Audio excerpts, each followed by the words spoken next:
How much does it cost to go air to air on a VR30? Well, there's two sites here that show you the different prices an air to air kit for VR30. Since this was done already, it kind of makes it a little bit more easier. You could kind of go by pictures and everything to figure out how to do an air to air kit.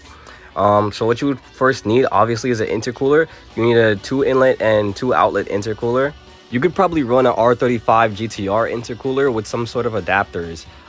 Just be careful when you're buying an intercooler, because some of the inlet outlets are going to be like 3-inch. I believe VR30 is 2.5-inch. So you just gotta make sure you match up all those sizes. They make adapters for GTRs like that. You're going to need intercooler piping. I'm not exactly sure what the size and diameters is, but on the VR30 and the GTR, I think the stock sizes is 2.5-inch. So you might want to just measure that up and copy and paste it from there. My advice, when you're doing the rubber hoses, like right here, you can't cheap out on it. There's a website, I just can't remember it by the name.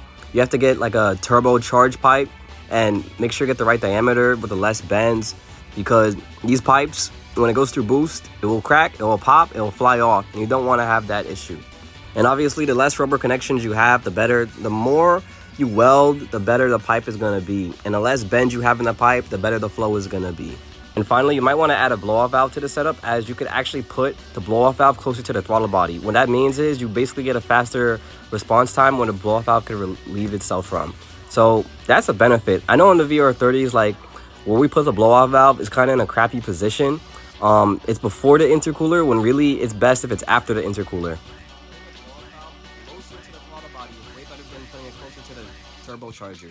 That's why there's a big issue regarding blow-off valves in VR30s. And finally, you're going to need your tuner to send you a base map so you could run your car without it bugging out. If you know how to do the fabrication and the cutting and the welding, this is possibly going to cost you less than $1,200. And if you're not tuned already, that's going to be another $1,000 after that, so you can get the base map tuned so you can run this correctly. But yeah, that's all that I know. If you guys support the page enough, I could possibly try this DIY. Could just risk it. I got nothing to lose. But just comment for a part 2 if you want me to really try this out.